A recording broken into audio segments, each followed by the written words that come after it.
Hello, my name is Hakon, and today I'm going to show you another little tutorial on the Empress effects Zoia multi-effects and patchable synthesizer pedal. And as you might know, if you've seen any of my previous tutorials, I've been exploring possibilities with the sequencers on the Zoia, and they are quite flexible, even though it's not as easy to use perhaps as a dedicated hardware sequencer, for instance. But there's one more thing I wanted to find out how to do for myself, and therefore I'm making a tutorial about it now, is how do you switch between different sequencers?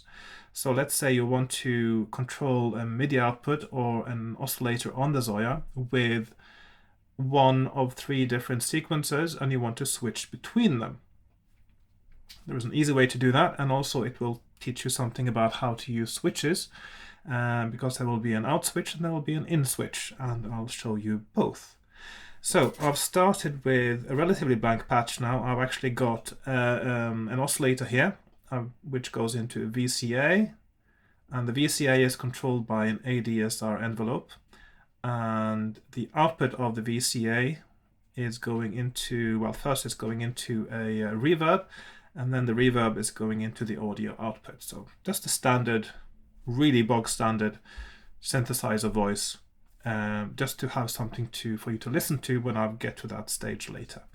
So first of all, sequencers. So I want to control the sequencer in this case with an LFO. So I'm starting by making an LFO here. So I'm just doing a square LFO like this, and it starts flashing right away at the default 66 beats per minute. That's fine, we'll just use that for now. And then we want to have this LFO value control only one gate input of one of our three sequences at a time. So I'll just start by actually making a sequencer down here as well, just so we can have something to send it to. So I'm going to go with 5 steps because I think that is... I'm going to add a restart jack to it as well. This is actually, well, it's not important, but it will, if you want to line up things, it does make sense. You want behavior to be, loop.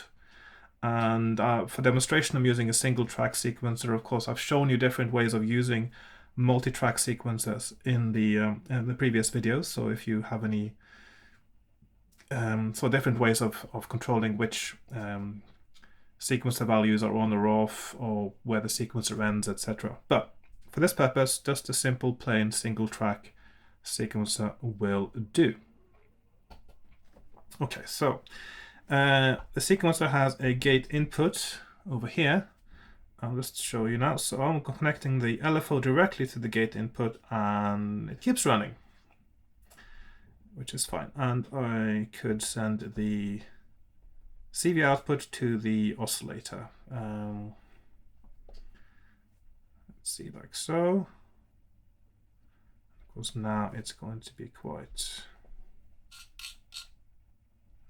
See, the ADSR is not triggered, so I will have to send the LFO also to the... There we are. Okay. Okay, so there we have some sound there. And not very exciting at the moment, but there you go. So I'm going to disconnect this. Another way to disconnect things, or to see what connection a module has, or a patch point has, select the patch point. This is very useful if you're working across multiple pages, and you press Shift and the I symbol up here next to the Save button. And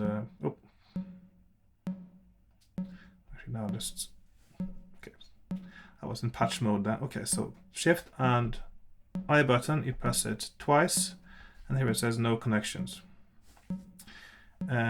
So if it has a connection, it shows up in the list, and I'll just patch it up again. So, okay, so there we have patched up to the oscillator. I go to this, and of course now it's in the I button mode already, so it shows on the screen. So if it starts there, you press the I button twice, you get the connection list, and you can select a connection. You can change the attenuation or amplification of the connection, and you can also shift trash can and delete it. Right.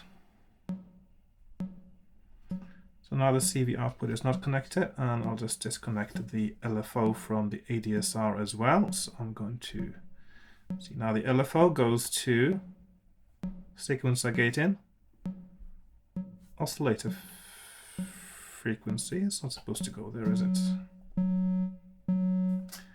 And ADSR gate input, so just remove that. So right now the LFO is only going to the sequencer gate input. Okay. Right, so let's make another sequencer. So I'll just duplicate this, shift duplicate, and do that there. So now we've got two sequencers that are just running, and they both get the gate input from the LFO. So how do we make the LFO choose to progress only one of these sequences at a time? And for that we need a switch. So I'll put in a switch here, or maybe here. I'll put it there. Okay, control module, and we are looking for an out switch. Number of outputs, 2. I'll just do 3. Well, actually I'll just do 2, because the principle is exactly the same whether you have 2 LFOs or this goes up to, by the way, it goes up to 16. So you can up to 16 outputs here. So I'll just do 2. And there we go. Okay, so now this is a switch. How does the switch work? The out switch takes one input, and in this case I want the LFO to be the input, because I want to take the LFO into the switch, and the switch will then select which output it goes to. It goes 2 outputs called CV output 1 and 2. And these are selected between by this value here.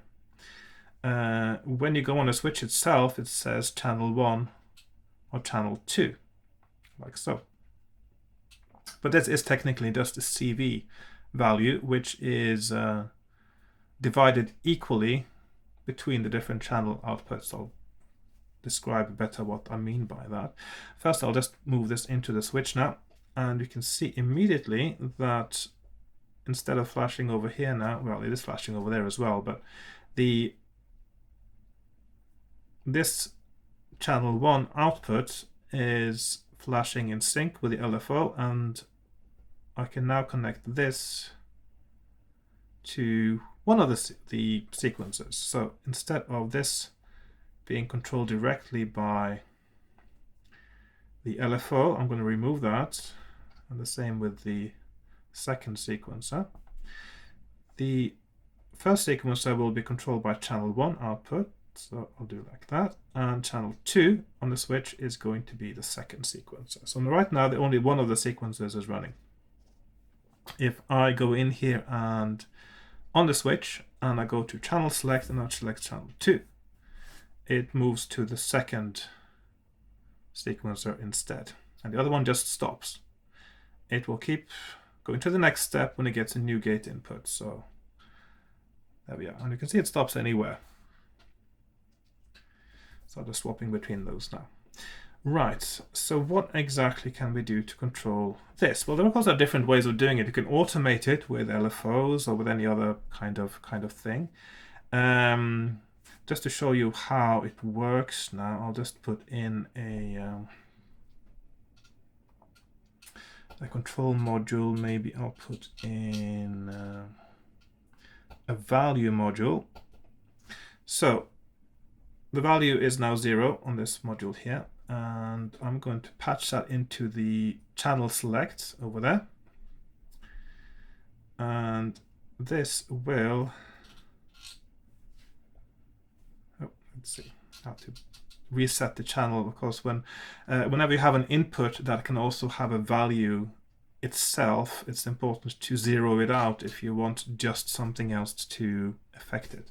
So now it's on 0, and you see channel 1 here is active, and I'll go over here to the value, and if you look at this now and see what happens, I'll just scroll this up now. Now I'm at 0 0.1, 0.2, 0.4, 0.47, 0.48, 0.49, and as I passed 0.5, it went to channel 2. If I go below 0.5, it's on channel 1. And that is because the switch divides the CV 0 to 1 equally between the channels, and the value that triggers the different channels is then, of course, based on how many channels there are. So if you have 3 channels, the division is at 0.33, 0.66. If you have 4 channels, it's at 0.25, 0.5, etc., etc. So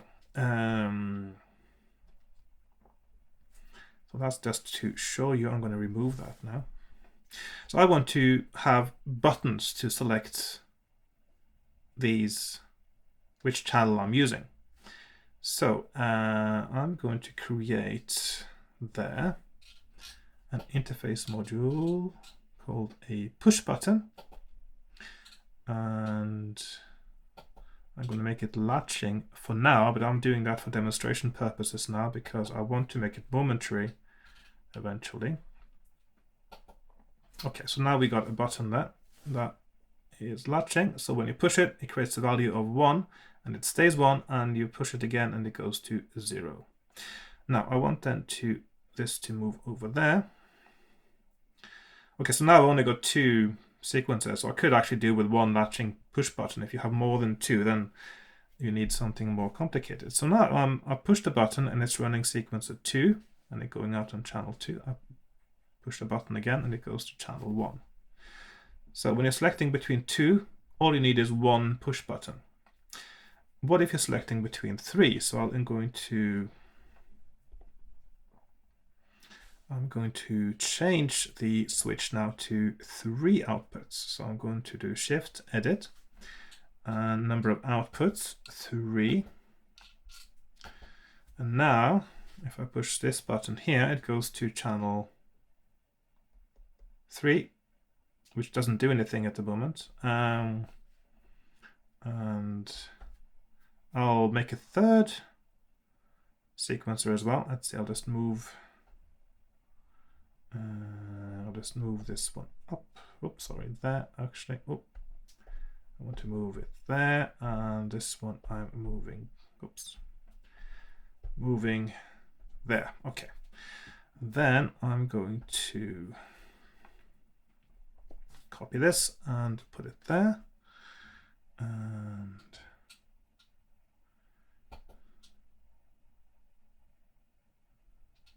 I'll just do all. Okay, so I can change that as I go along. So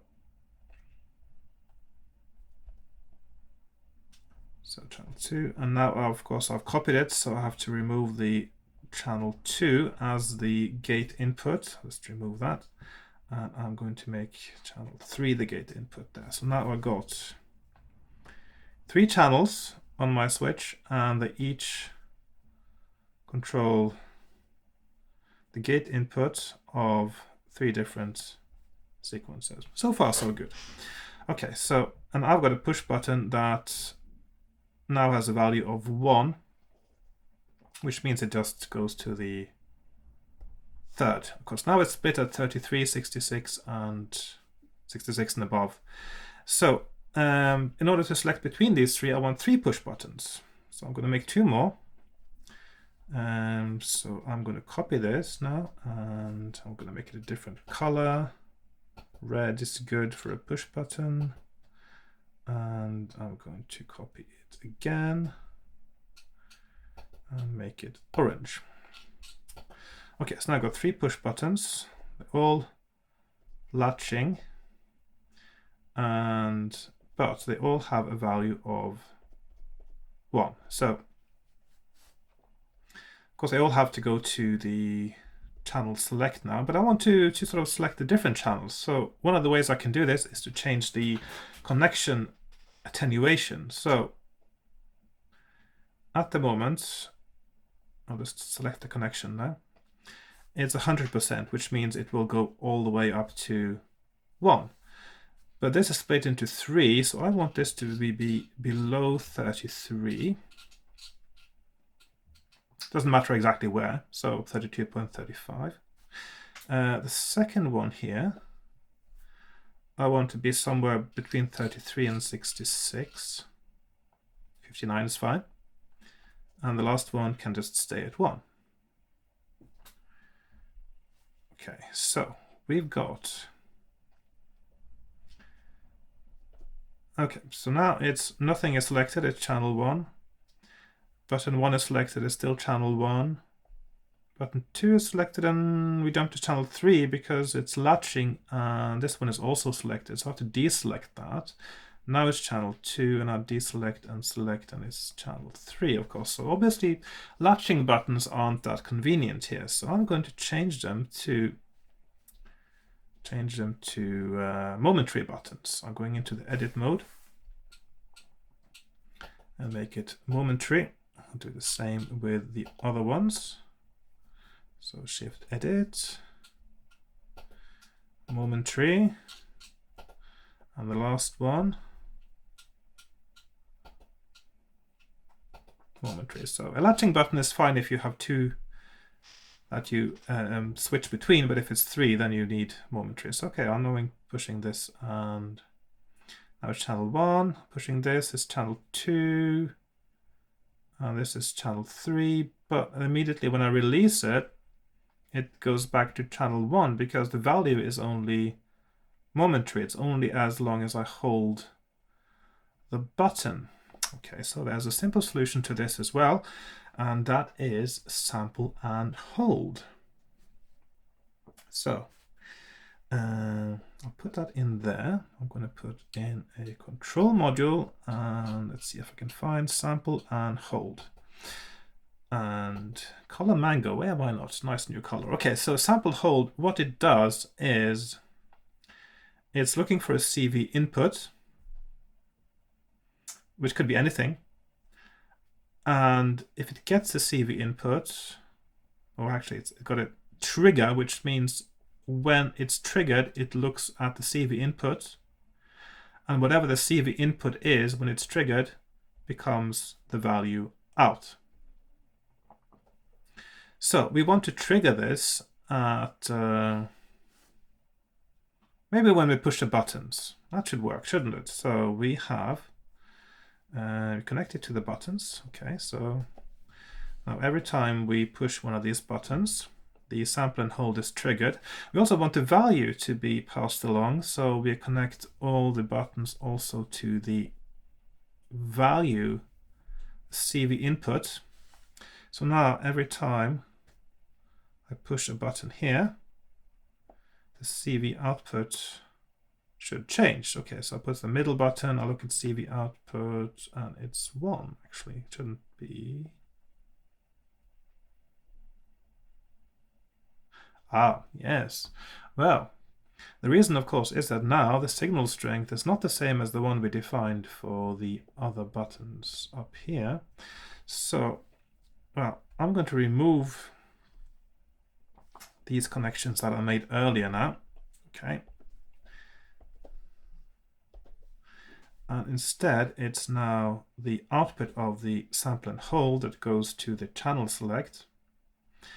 And now we have these 3 buttons, and I have to redefine the connection strength to be the same as before. So I want the first one to be below 33, and the second one I'm going to have between 33 and 66, and the third one is going to be, well, it could be anything above 66. Okay. So now it's the second button, which should give us a value of the same as the connection strength. And if you look now, it's channel 1, second button, channel 2, third button, channel 3. So that's one way, a relatively simple and convenient way to create a 3-channel select with 3 push buttons. Of course, there are lots of other ways to do this. So you can do it with automation as well, and LFOs and whatever you like, and other sequences. The sky is the limit, really. Well, the CPU is the limit, to be honest. So now we got 3 buttons, and they select the active sequencer. So the first sequencer, that's the one that goes. Second sequencer, that's the one that moves. Third sequencer, and that's the one that moves. Okay. So now we can start connecting our CV outputs, I guess, to wherever my oscillator is now. Okay, so CV outputs. Okay, so now the CV outputs are connected. Let's see, the ADSR needs to be connected again to the LFO. Okay, so of course now I just have to change my sequences a little bit just to make them just not the bass note. Okay, what's going on now? Okay, so select sequence 1, sequence 2, sequence 3, and obviously we have a problem here because it seems that the sequences that aren't active, they are actually sending their CV values as well, depending on where they left off.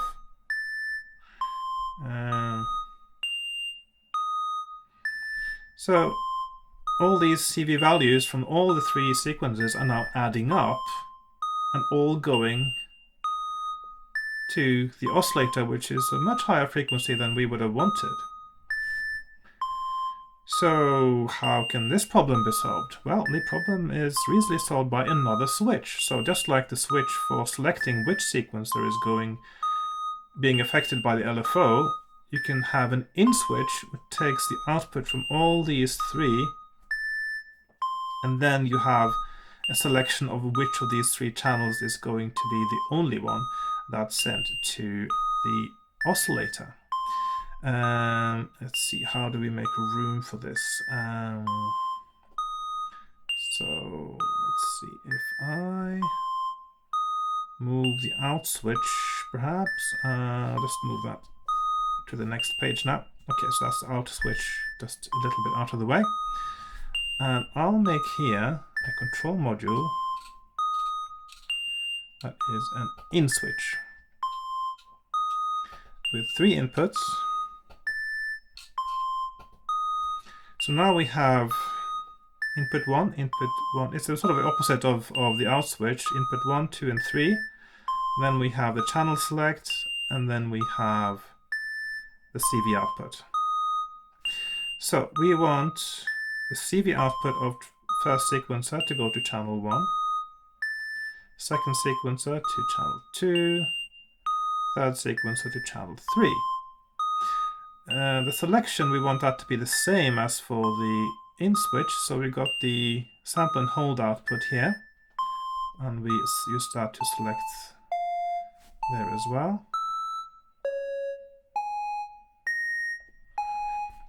And now the output of the switch is going to be our oscillator input. Now I have to remove the other ones. So I'm going to go into the oscillator frequency and push the I icon twice. Now we can see all the connections. And I want the only connection to be the in switch CV out. So I'm selecting the other ones now and removing them. Okay, so now the only CV input the oscillator gets is from this in switch, and the in switch will only pass through one of the inputs at a time based on the channel selector, which is controlled by the same 3 buttons that I defined in the beginning. I'll just move this a little bit. So sequencer 1, sequencer 2, sequencer 3.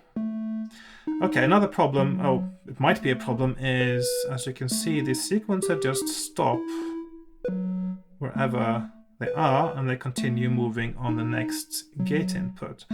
So maybe you want the sequencers to restart every time you select them, and then you can connect the sequencer Q start, which is, if you go into the edit sequencer here, it's not a default setting, so you have to go into the edit mode, or when you create the sequencer you have to select restart jack on.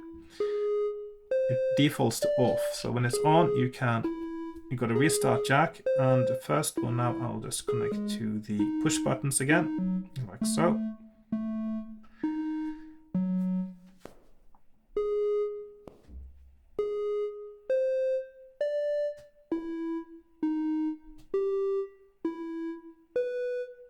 There we are. So now the sequencers restart on the next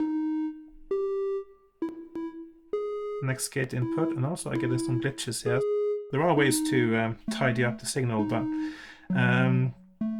for the I think I'll leave it for the moment with, just because this is in order for this not to get too complicated. And the main purpose of this tutorial is to show the ways you can select between different sequences for whatever purpose the sequences are used, whether it's for note values or CV values or controlling other sequences or other modules.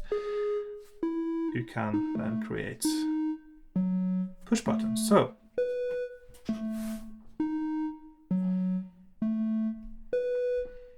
that's today's tutorial, really. So what we have is, when you want to select between 3 different things, or more things, up to 16, you can use a single switch, and an out switch takes a single input, and then it has a selection based on the CV value of which of however many outputs you've got gets the input from that. In this case, the LFO goes into the out switch and then selects which of the 3 sequencers will get the gate input, and then the CV value from the sequencers go into an in switch, which has a single output that only takes one of the inputs depending on the value of the channel select switch. So it's not a very complicated thing, but it might be one of those things that you can't wrap your head around right away when you're starting to use the Zoia, and it's a very useful utility also for other things besides sequencers. And for any reason you have to select between different modules in a dynamic or a static way, like in this case with push buttons, sometimes you might want to change the states with an LFO, for instance, that can just rotate between different outputs of a switch, or you can have an envelope follower that selects different stages or different channels of a switch based on its output, etc., etc. Your imagination is the limit. So I hope you found that tutorial useful. It's a bit longer than I expected it to be, and I hope I was making it clear enough. As usual with my videos, I don't do any scripts when I make videos, so I just improvise as I go along. And I hope I've been able to explain how switches work well enough, and also how to use push buttons, momentary buttons to control the switch, how to select between different sequences or anything else, and also how to make the output from those only have one of them active at a time at whatever input they're going into. So I hope that was useful to you, and if you liked it and Please leave a like, please leave a comment if you've used this or if you learned something from it, and please subscribe as well, of course, if you want to see more tutorials on the Zoia or other things that I do. And I'll see you next time with more tutorials on the Zoia or something else. Every time I find out something else on the Zoia for myself, I will make a tutorial about it. And yes, thanks for watching, and goodbye for now. Bye bye.